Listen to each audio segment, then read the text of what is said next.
that is called Magic Background Remover, and it will remove all the white paper from the background from your paintings that you have scanned.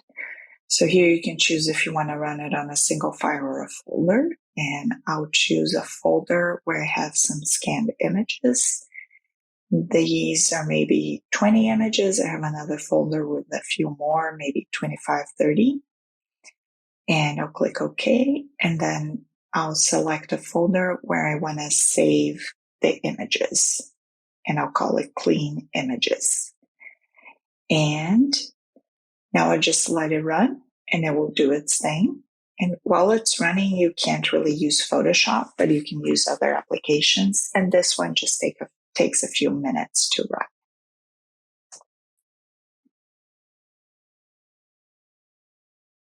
And now it's done, and we can take a look at the output.